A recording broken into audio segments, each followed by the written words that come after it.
Let's jump right into this explainer. Today, we're diving straight into dermatology and oncology exam pearls. We're going to decode those high-yield clinical presentations and really sharpen that diagnostic eye of yours. To keep things moving, here's our game plan. We're hitting melanoma staging, key skin malignancies, differentiating ulcers and warts, and finally, vascular lesions and cysts. All right, Part 1, Melanoma Staging and Margins. Patient presents with a melanoma. Breslow thickness of 4.2 millimeters. Skin and subcutaneous involvement away from the primary site, but no lymph node involvement. What's the TNM staging? Is it T2, N0, M0 up to T4, N0, M1A? The correct answer is E, T4, N0, M1A. Here's why. For a melanoma with a depth greater than 4 millimeters, that primary tumor is automatically defined as T4, and the presence of metastasis in distant skin or subcutaneous tissues away from that primary site, well, that satisfies the criteria for M1A distant metastatic disease, assuming normal baseline serum LDH levels, of course. You absolutely have to commit the Breslow thickness T staging parameters to memory. It's a must. T1 is up to 1 millimeter, T2 bridges that 1 to 2 millimeter gap, T3 is 2 to 4 millimeters, and T4, that's anything deeper than 4 millimeters. Now, take that exact same patient. Breslow thickness of 4.2 millimeters, distant skin involvement, 0 lymph node involvement. What is the overall tumor stage? Options range from stage IB to stage 4 IB. And the answer is D, stage 4 IB.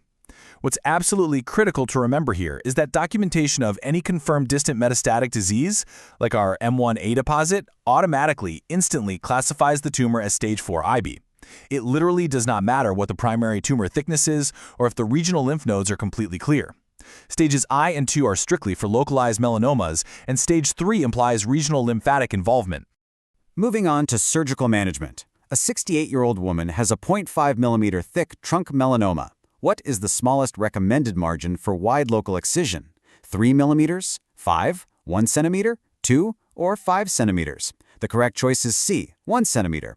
For thin melanomas measuring less than 1 millimeter in depth, the gold standard dictates a minimum 1 centimeter clearance margin. Remember, surgical clearance margins for wide local excision are strictly dictated by that Breslow thickness. The margins really scale with depth. You're looking at 5 millimeters for in situ, 1 centimeter for those submillimeter lesions, and stretching all the way up to 2 to 3 centimeters for lesions over 4 millimeters. And don't forget the major threshold. A sentinel lymph node biopsy becomes completely mandatory for lesions sitting between 1 and 4 millimeters. Let's jump into Part 2, Skin Malignancies, Identifying Key Tumors. So what is the broader classification based on? Differentiation of cells, degree of invasion, thickness, lymph node involvement, or metastasis? The answer is A, differentiation of cells. This is a big one. Unlike Breslow levels, which are all about measuring the depth of invasion, the Broder system strictly evaluates the proportion of well-differentiated matrix-producing cells versus de-differentiated anaplastic cells within a squamous cell carcinoma. And higher, broader grades mean worse news. They correlate with high mitotic indices, super aggressive biological behavior, and a much higher risk of regional nodal metastasis. A grade 1 tumor? That has over 75% differentiated cells with those prominent keratin pearls. But once you drop below 25% differentiation, you're entering that dangerous grade 4 anaplastic territory. Check out this scenario. A 66-year-old smoker has a 1.5 centimeter growth on his lower lip. Most common diagnosis: squamous cell, basal cell, melanoma, keratoacanthoma, or actinic keratosis. It's A, squamous cell carcinoma. This is the predominant malignancy for the sun-exposed and tobacco-exposed lower lip. In fact, up to 98% of these lip tumors localize right there, and they carry a really high risk of regional lymph node metastasis to the submental and submandibular nodes. That upper versus lower lip distinction is a massive exam pearl. Why? Because basal cell carcinomas demonstrate a very specific structural predilection for the upper lip instead. So, your quick mental shortcut. Lower lip, think sun, tobacco, and squamous cell carcinoma. Upper lip, think basal cell carcinoma. Keeping that straight will save you so much time. Which macroscopic pattern of melanoma is found in true subungual or nail bed melanoma? Superficial spreading, acrolentiginous, lentigo maligna, amelanotic, or nodular? Interestingly, it's A, superficial spreading melanoma. Late diagnosis is incredibly common here because it gets clinically confused with subungual hematomas or simple fungal infections. But histologically, it's actually a superficial spreading variant. While acrolentigenous melanoma involves the hairless skin of the palms and soles, nail bed melanomas are different. Also, always watch for Hutchinson sign, that is the pathognomonic extension of brown-black pigmentation from the nail matrix right onto the proximal or lateral nail folds. Moving right along to Section 3, Ulcers and Warts, Visual Diagnostics. A chronic venous ulcer will have which of the following type of edges? Sloping, punched out, undermined, rolled, or everted? It's A, sloping edges. Venous insufficiency in the gator area creates these nonspecific, shallow bases filled with pink granulation tissue, and they are characterized purely by their sloping or shelving edges. The visual profile of an ulcer's edge literally tells you the whole story of its underlying pathology. Anchoring these specific edge shapes to their root causes is a non-negotiable for clinical differentiation. Sloping edges point straight to venous issues. A punched-out edge, that suggests ischemic, arterial, or trophic diabetic ulcers. An undermined edge is your classic sign of a tuberculosis ulcer or a pressure sore. Rolled edges are a hallmark of basal cell carcinoma, whereas everted or heaped-up edges signal squamous cell carcinoma. Next case. A young patient complains of a firm, non-tender 0.5 by 0.5 centimeter swelling at the tip of the right index finger. Probable diagnosis: dermoid cyst, felon, viral wart, paronychia, or glomus tumor. Correct answer is C, viral wart. Right away we can rule out deep digital space infections, like a felon, because these benign HPV-induced proliferations don't involve deep fascial planes or cause regional lymphadenopathy. Viral warts present on distal fingertips as firm, non-tender elevations with a rough hyperkeratotic surface, though keep in mind they absolutely can become acutely painful if they're on load-bearing surfaces or getting constantly rubbed. Speaking of load-bearing, what's the best therapy for plantar warts? Electrocautery, cryotherapy, surgical excision, soft shoes, or imiquimod mode? You want B, cryotherapy.